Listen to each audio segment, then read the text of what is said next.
Hello friends, आज की जो स्टोरी है वो भीष्म साहनी के द्वारा लिखित हुई कहानी है चीफ की दावत।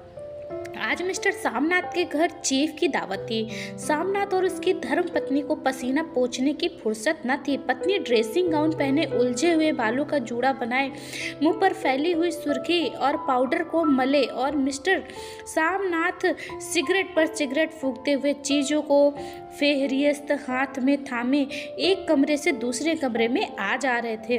आखिर 5 बजते बजते तैयारी मुकम्मल हो गई। कुर्सियां, मेज, तिपाइयां, नैपकिन, फूल सब बरामदे में पहुंच गए। ड्रिंक का इंतजाम बैठक में कर दिया गया। अब घर का फालतू सामान अलमारियों के पीछे और पलंग के नीचे छिपाया जाने लगा। तभी सामनाथ के सामने सहसा एक अड़चन खड़ी हो गई। माँ का क्या होगा? इस बात पर तो किसी का ध्यान ही नहीं गया। उनकी कुशल गृहिणी का ध्यान गया था। मिस्टर सामनाथ श्रीमती की ओर घूमकर अंग्रेजी में बोले, माँ का क्या होगा? श्रीमती काम करते करते ठहर गई और थोड़ी देर तक सोचने के बाद बोली, इन्हें पिछवाड़े वाली इनकी सहेली के घर भेज दो।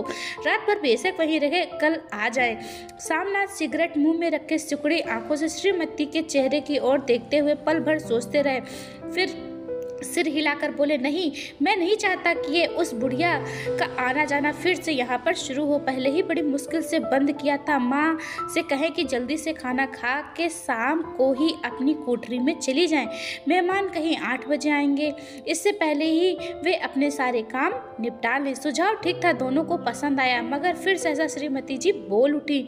जो वह सो गई तो नींद में खर्राटे लेने लगी। तो साथ ही साथ बरामदा है जहाँ लोग खाना खाएंगे, तो इन्हें कह देंगे कि अंदर से दरवाजा बंद कर ले, मैं बाहर से ताला लगा दूंगा, या माँ को कह दूंगा कि अंदर जाकर सोए नहीं बैठी रहें। और क्या, और जो सो गई डिनर का क्या मालूम कब तक चले। 11 बजे तक तो तुम ड्रिंक ही करते रहते हो। सामनाथ कुछ खींच उठे, हाथ झटकते हुए बोले, अच्छी भली यह भाई के पास जा रही थी, तुमने यूं ही खुद अच्छा बनने के लिए बीच में टांग अड़ा दी। वाह, तुम माँ और बेटों की बातों में मैं क्यों बुरू बनूं?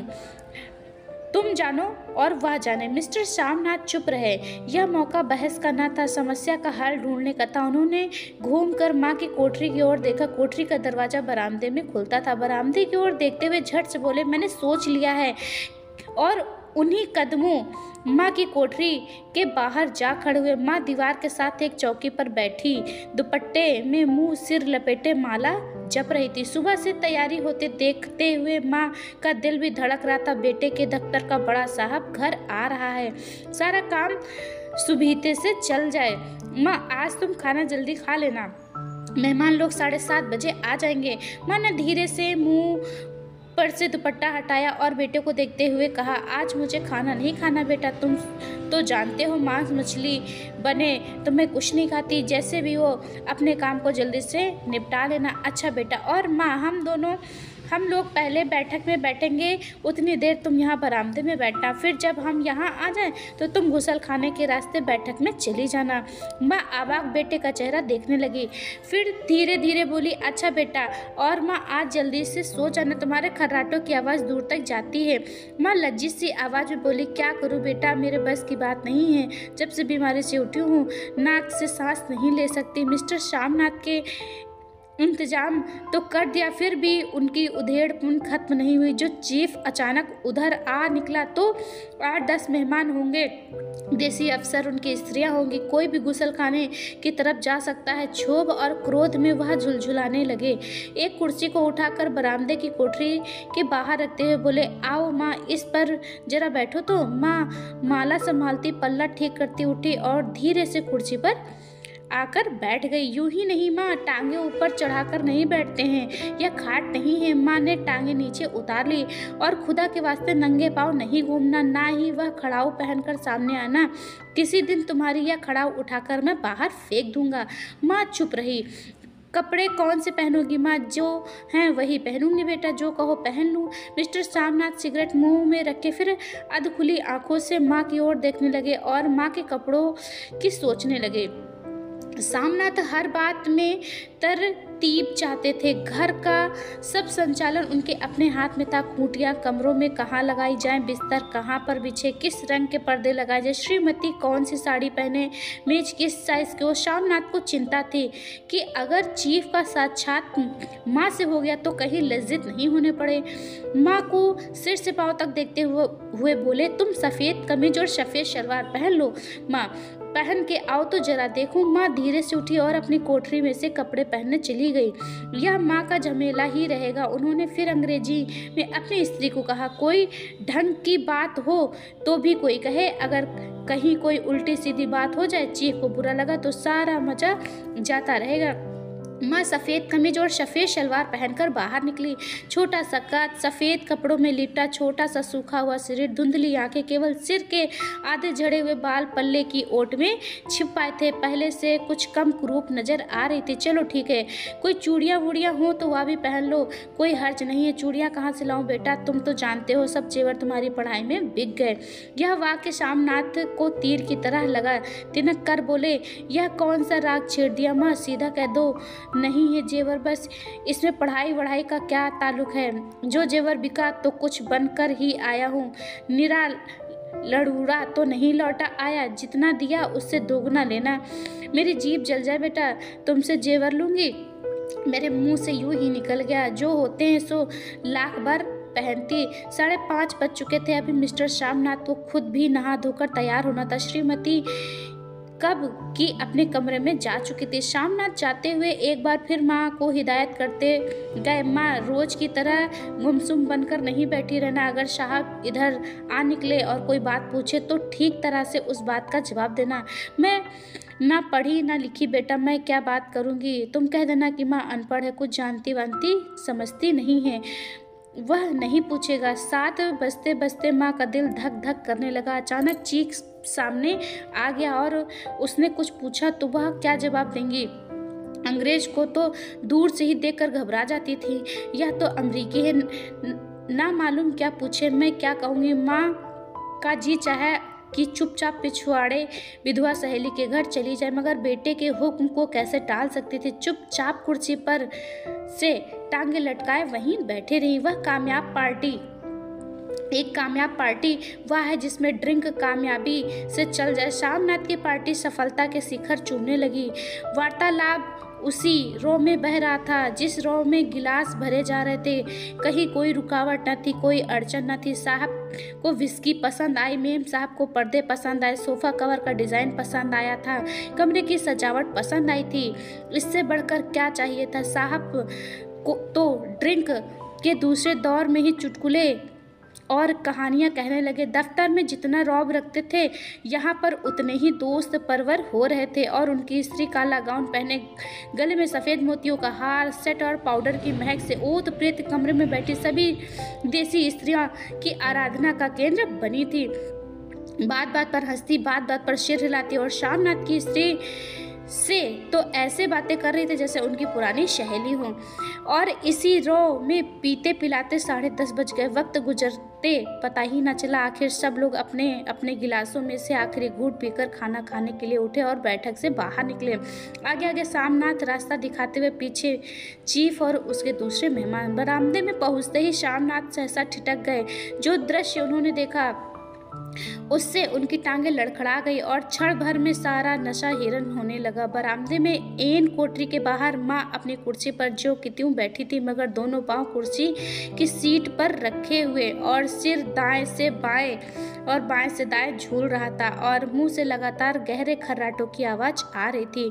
जब सिर कुछ देर के लिए टेढ़ा होकर एक तरफ को थम जाता तो खर्राटे और भी गहरे हो उठते और फिर जब झटके से नींद टूटती तो सिर फिर दाएं से बाएं झूलने लगता। पल्ला सिर पर से खिसक आया था और माँ के झरे हुए बाल आधे गंजे सिर पर अस्त व्यस्त बिखर रहे थे। देखते ही शामनाथ क्रुद्ध हो उठे। जी चाहा कि माँ को धक्का देकर उठा दें और उन्हें कोठरी में धकेल दें, मगर ऐसा करना संभव न था। चीफ और बाकी मेहमान पास खड़े थे। माँ को देखते ही देसी अफसरों की कुछ स्त्रियां हंस दी। इतने में चीफ ने धीरे से कहा, पुअर डियर। माँ हड़बड़ा कर उठी। सामने खड़े इतने लोगों को देखकर वह ऐसी घबराई, कुछ कहते ना बना। झट से पल्ला सिर पर रखते हुए खड़ी हो गई और जमीन को देखने लगी।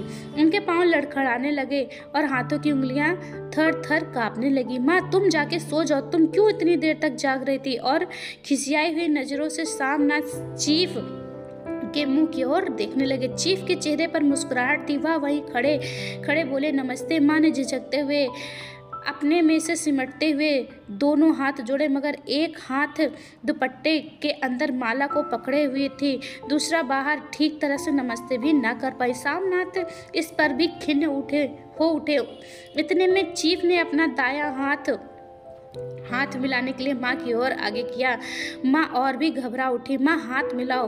पर हाथ कैसे मिलाती? दाएं हाथ में तो माला थी। घबराहट में माँ ने बायां हाथ ही साहब के सामने फैला दिया। सामनाथ दिल ही दिल में जल उठे। देसी अफसरों की स्त्रियां खिलखिलाकर हंस पड़ी। यूं ही नहीं माँ, तुम तो जानती हो दायां हाथ मिलाया जाता, दायां हाथ मिलाओ। मगर अब तक चीफ माँ का बायां हाथ ही बार बार हिलाकर कह रहे थे, हाउ डू यू डू। कहो माँ, मैं ठीक हूँ, खैरियत से हूँ। माँ कुछ बड़बड़ाई। माँ कहती, मैं ठीक हूँ, कहो माँ, हाउ डू यू डू। माँ धीरे से सकुचाते हुए बोली, हो डू। एक बार फिर कहा उठा। वातावरण हल्का होने लगा। साहब ने स्थिति संभाल ली थी। लोग हंसने चहकने लगे थे। शामनाथ के मन में क्षोभ भी कुछ कम होने लगा। साहब अपने हाथ में माँ का हाथ अब भी पकड़े हुए थे और माँ सिकुड़ी जा रही थी। साहब के मुंह से शराब की बू आ रही थी। शामनाथ अंग्रेजी में बोले, मेरी माँ गांव में रहने वाली है, उम्र भर गांव में रही, इसलिए आपसे लजाती है। साहब इस पर भी खुश नजर आए। बोले, सच मुझे गाँव के लोग बहुत पसंद है। अब तो तुम्हारी माँ गाँव के गीत और नाच भी जानती होगी। चीफ खुशी से सिर हिलाते हुए माँ को टकटकी बांधे देखने लगे। माँ, साहब कहते हैं कि कोई गाना सुना, कोई पुराना गीत, तुम्हें तो कितने ही याद होंगे। माँ धीरे धीरे बोली, मैं क्या गाऊंगी बेटा, मैंने कब गाया। वाह माँ, मेहमान का कहा भी कोई टालता है। साहब ने इतना रीझ से कहा, नहीं गाओगी तो साहब बुरा मानेंगे। मैं क्या गाऊं बेटा, मुझे क्या आता है। वाह, कोई बढ़िया टप्पे सुना दो जो पत्तर अनारा दे।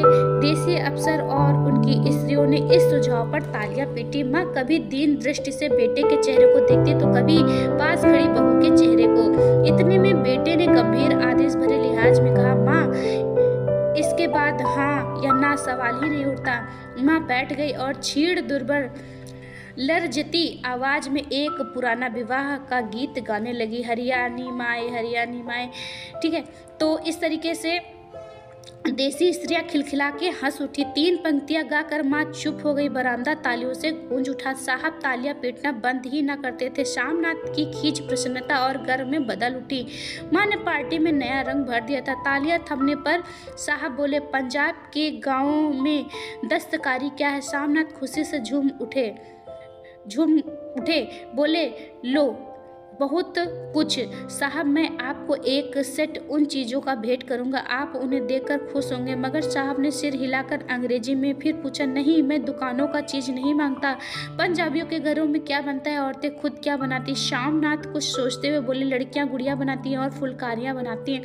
फुलकारी क्या है? शामनाथ फुलकारी का मतलब समझाने की असफल चेष्टा करने के बाद माँ को बोले, क्यों माँ, कोई पुरानी फुलकारी घर में है। माँ चुपचाप अंदर चली गई, अपनी पुरानी फुलकारी उठा लाई। साहब बड़ी रुचि से फुलकारी को देखने लगे। पुरानी फुलकारी थी, जगह जगह से उसके धागे टूट रहे थे और कपड़ा फटने लगा था। साहब की रुचि को देखते हुए सामनाथ बोले, यह फटी हुई है साहब, मैं आपको कोई नई बनवा दूंगा। माँ बना देगी। क्यों माँ, साहब को फुलकारी बहुत पसंद है, इन्हें ऐसी एक फुलकारी बना दोगी ना। माँ चुप रही, फिर डरते डरते धीरे से बोली, अब मेरी नज़र कहाँ है बेटा, बूढ़ी आंखें क्या देखेंगी। मगर माँ का वाक्य बीच में ही तोड़ते हुए शामनाथ साहब से बोले, वह ज़रूर बना देगी, आप उसे देखकर खुश होंगे। साहब ने सिर हिलाया, धन्यवाद किया और हल्के हल्के झूमते हुए खाने की मेज की ओर बढ़ गए। बाकी मेहमान भी उनके पीछे पीछे हो लिए। जब मेहमान बैठ गए और माँ पर से सबकी आंखें हट गई तो माँ धीरे से कुर्सी पर से उठी और सबसे नजरें बचाते हुए अपनी कोठरी में चली गई। मगर कोठरी में बैठने की देर थी कि आंखों में छल छल आंसू बहने लगे। वह दुपट्टे से बार बार उन्हें पोंछती, पर वह बार बार उमड़ आते जैसे वर्षों का बांध तोड़कर उमड़ आए हों। माँ ने बहुतेरा दिल को समझाया, हाथ जोड़े, भगवान का नाम लिया, बेटे को चिरायु होने की प्रार्थना की, बार बार आंखें बंद की, मगर आंसू बरसात के पानी की तरह जैसे थमने में ही नहीं आते। आधी रात का वक्त होगा, मेहमान खाना खाकर एक केक करके जा चुके थे। माँ दीवार से सट कर बैठी, आंखें फाड़े दीवार को देखे जा रही थी। घर के वातावरण में तनाव ढीला पड़ चुका था। मोहल्ले की निस्तब्धता सामनाथ के घर भी छा चुकी थी। केवल रसोई में प्लेटों की खनकने की आवाज आ रही थी। तभी सहसा माँ की कोठरी का दरवाजा जोर से खटकने लगा। माँ दरवाजा खोलो। माँ का दिल बैठ गया, हड़बड़ा कर उठ बैठी। क्या मुझसे फिर से कोई भूल हो गई है? माँ कितनी देर से अपने आप को कोस रही थी। क्यों उन्हें नींद आ गई? क्यों वह ऊँघने लगी? क्या बेटे ने अभी तक क्षमा नहीं किया? माँ उठी और कांपते हुए हाथों से दरवाजा खोल दिया। दरवाजा खुलते ही श्यामनाथ झूमते हुए आगे बढ़ाए और माँ को आलिंगन में भर लिया। ओ अम्मी, तुमने तो आज रंग ला दिया। साहब मुझसे इतना खुश हुआ, क्या कहूँ। ओ अम्मी, अम्मी। माँ की छोटी सी काया सिमट कर बेटे के आलिंगन में छिप गई। माँ की आंखों में फिर आंसू आ गए। उन्हें पूछते हुए धीरे से बोली, बेटा तुम मुझे हरिद्वार भेज दो, मैं कब से कह रही हूँ। श्यामनाथ का झूमना सहसा बंद हो गया और उनकी परेशानी पर फिर से तनाव के बल पड़ने लगे। उनकी बाहें माँ के शरीर पर से हट आई। क्या कहा माँ?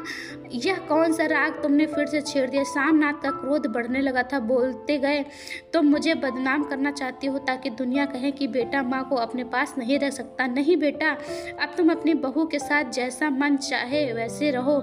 मैं अपना खा पहन लिया, अब यह क्या करूँगी? जो थोड़े दिन की जिंदगानी के बाकी हैं भगवान के नाम कर दूंगी। तुम मुझे हरिद्वार भेज दो। तुम चली जाओगी तो फुलकारी कौन बनाएगा? साहब से तुम्हारे सामने ही फुलकारी देने का इकरार किया है। मेरी आंखों से अब नहीं दिखता बेटा जो फुलकारी बना सको। तुम कहीं और से बनवा लो, बनी बनाई ले लो। माँ तुम मुझे धोखा देके यूं चली जाओगी, मेरा बनता काम बिगाड़ दोगी। जानती नहीं साहब खुश होगा तो मुझे तरक्की मिलेगी। माँ चुप हो गई, फिर बेटे के मुंह की ओर देखते हुए बोली, क्या तेरी तरक्की होगी? क्या साहब तेरे तरक्की पर देगा? क्या उसने कुछ कहा? कहा नहीं, मगर देखती नहीं कितना खुश हो गया। कहता था जब तेरी माँ फुलकारी बनाना शुरू करेगी तो मैं देखने आऊँगा कि कैसे बनाती है। जो साहब खुश हो गया तो मुझे इससे बड़ी नौकरी भी मिल सकती है। मैं बड़ा अफसर बन सकता हूँ। माँ के चेहरे का रंग बदलने लगा। धीरे धीरे उनका झुर्रियों भरा चेहरा मुंह खिलने लगा, आंखों में हल्की हल्की चमक आने लगी। वो तेरी तरक्की होगी बेटा, तरक्की यूं ही हो जाएगी। साहब को खुश रखूँगा तो कुछ करेगा, वरना उसकी खिदमत करने वाले और भी हैं तो मैं बना दूंगी बेटा, जैसे बन पड़ेगा बना दूंगी। और माँ दिल ही दिल में फिर बेटे के उज्जवल भविष्य की कामनाएं करने लगी। और मिस्टर श्यामनाथ अब सो जाओ, माँ कहते हुए तनिक लड़खड़ाते हुए अपने कमरे की ओर घूम गई।